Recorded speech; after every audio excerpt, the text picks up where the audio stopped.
नमस्कार दोस्तों, स्वागत है आपका आर्ट ऑफ कैंडलस्टिक में। तो ठीक है दोस्तों, अब हम लगा चुके बिल्कुल हमारी नॉर्मल स्क्रीन के ऊपर। तो दोस्तों, जैसे कि आपको पता है, अलग अलग सवाल यहाँ पर पूछे जाते हैं, ठीक है। और सबसे ज्यादा अभी हमारा जो चैनल है वो किससे रिलेटेड है आपको पता है, ये शेयर मार्केट से रिलेटेड है। मैंने एक बार या फिर आप कह सकते हैं कई बार आपको गोल्डन रूल बता के रखा हुआ है। ये रूल अगर आपको सही तरीके से समझ में आ गया तो दोस्तों आप शेयर बाजार में हर मार्केट में बहुत अच्छा कर पाएंगे। और ये गोल्डन रूल क्या होता है दोस्तों, पता है आपको कि जो चीज यहां पर गिरी है उसको स्टडी करना होता है, ठीक है। देखो, इन्वेस्ट करना है या नहीं करना है वो बाद की बात है, पहले स्टडी करना होता है, ठीक है। जहां पढ़ाई की बात आती है आधी जनता तो भाग जाती है, उनको चाहिए होता है शॉर्टकट, कोई ऐसी जड़ी बूटी, कोई गोली जो एक दिन में सब कुछ ठीक कर दे। तो फिर से दोहराता हूं दोस्तों, गोल्डन रूल क्या है, जो चीज यहां पर नीचे टॉप लेवल से एकदम गिरी हुई है उसे स्टडी करना होता है कि क्या यहां पर कोई अवसर बन रहा है, क्या यहां इन्वेस्टमेंट किया जा सकता है, मतलब उसे गहराई से पढ़ना होता है। मैंने अभी आपको गोल्डन रूल समझाया, जो चीज गिरी है उसे पढ़ो। लेकिन हम आमतौर पर क्या करते हैं, जो चीज भाग रही है उसे पकड़ लेते हैं और स्टडी भी नहीं करते, सीधा उस चीज में निवेश कर देते हैं, चाहे वो शेयर मार्केट हो, क्रिप्टो हो, कैश हो, रियल एस्टेट हो। लेकिन अभी मुझे बताओ सबसे ज्यादा हॉट टॉपिक कौन सा है इन सब के बीच में? बिल्कुल सही, गोल्ड। गोल्ड के साथ साथ सिल्वर भी। तो गोल्ड और सिल्वर की अगर हम बात करें, क्यों ये अभी हॉट टॉपिक है, ज्यादा से ज्यादा इसकी फ्रीक्वेंसी बढ़ती हुई दिखती है। क्यों ऐसा हो रहा है? क्योंकि जो चीज भाग रही होती है उसके पीछे सारी दुनिया भागती है। और दोस्तों, यही सबसे बड़ा हिडन सीक्रेट है जो कि मैं एक डिसेंट इन्वेस्टर को कई बार बता चुका हूं। ये पॉइंट हमेशा नोट करके चलना है दोस्तों। जितने भी एसेट क्लास है सबने लॉन्ग टर्म में पैसा बना कर दिया है और आगे भी ये पैसा बना सकते हैं, लेकिन इसके लिए क्या चाहिए? धैर्य चाहिए। किसने खोया है? जो शॉर्ट टर्म में आते हैं, जो भागती हुई चीज को पकड़ने की कोशिश करते हैं, उन्होंने सबसे ज्यादा पैसा खोया है। चलो मैं आपको प्रूफ करके दिखाता हूं। गोल्ड और सिल्वर ही सबसे ज्यादा हिट चल रहा है, तो सिल्वर से शुरू करते हैं। सिल्वर में लोगों ने पैसा कमाया, उसी तरह गोल्ड की बात करें, गोल्ड भी आप देख लो कई सालों तक फ्लैट था, फिर अचानक तेजी आई, फिर वही हुआ, लोग पागलों की तरह पैसा डालने लगे। अगर आप सालों साल वाला चार्ट पैटर्न देखोगे तो हर जगह एक बात कॉमन मिलेगी, लेफ्ट से राइट।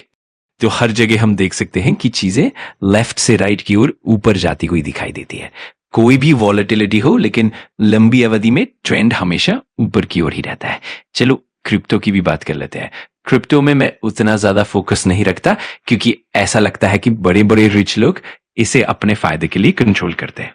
इसमें भी बड़ी बड़ी गिरावटें आती हैं, लेकिन अगर लंबा चार्ट देखें तो वहां भी वही पैटर्न दिखाई देता है। अब शेयर बाजार की बात करें तो अगर आप लंबी अवधि के लिए सोचें तो शेयर बाजार में भी चीजें ऊपर जाती हुई दिखाई देंगी, लेकिन बीच बीच में कठिनाइयां भी आती हैं और तब लोग कहते हैं बाजार खत्म हो गया। ये हर एसेट क्लास में होता है, क्रिप्टो में भी ऐसा ही होता है, गोल्ड में भी ऐसा ही हुआ, 30 से 40% तक गिरावट हुई। तो पॉइंट ये है दोस्तों कि इन सब ने लंबे समय में पैसा बनाया है, लेकिन सब एक साथ नहीं चलते।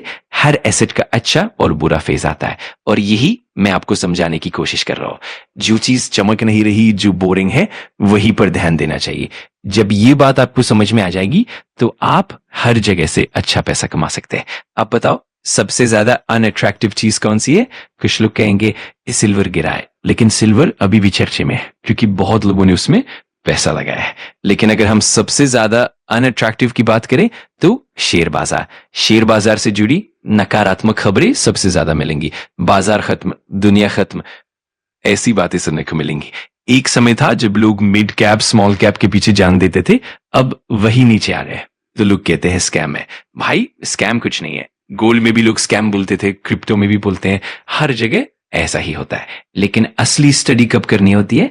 जब चीज नीचे होती है, टॉप लेवल से नीचे। लेकिन ये काम वही कर सकता है जिसे सच में स्टडी करने का मन हो। जो सट्टा लगाना चाहते हैं वो ये नहीं कर पाएंगे। तो इसी तरह चाहे गोल्ड हो, सिल्वर हो, इक्विटी हो, अगर बिना लॉजिक, बिना स्टडी के पैसा लगाओगे तो वो इन्वेस्टमेंट में ही सट्टा है। तो निष्कर्ष में यही कहना चाहूंगा, हर एसेट का एक टाइम होता है। आज इसका टाइम है, कल किसी और का होगा।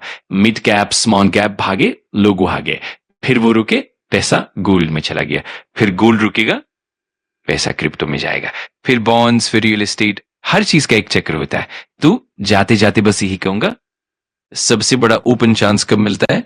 जब कोई एसिड सबसे ज्यादा अनअट्रैक्टिव होता है, गिरा हुआ होता है और उस पर बात भी कम होती है, उसी समय आपको उसे पढ़ना होता है। तो अभी फिलहाल शेयर बाजार में ऐसा ही मौका है। यही समय है जब आपको अपने ध्यान को उन चीजों पर लगाना है जो कम चर्चित है, कम आकर्षक हैं, क्योंकि वही असली अवसर छिपे होते हैं। इसी तरह जब शेयर बाजार ऊपर जाएगा तब आपको कहीं और अवसर मिलेंगे। ये एक चक्र है और इसे समझना जरूरी है। तो दोस्तों, आशा है कि आपको ये सब बातें समझ में आई होंगी। इस जानकारी को अगर आप अपनाएंगे तो आप हर जगह से अच्छा रिटर्न पा सकते हैं। अगर आपको वीडियो जानकारीपूर्ण लगा तो लाइक कर देना, कमेंट करके बताना कि अगला टॉपिक कौन सा चाहिए, और सब्सक्राइब कर लेना आर्ट ऑफ कैंडलस्टिक को, ताकि ऐसे ही पावरफुल लर्निंग वीडियोस आप मिस ना करो। Thanks for watching. मैं मिलता हूँ अगली वीडियो में। सीखते रहो, पढ़ते रहो।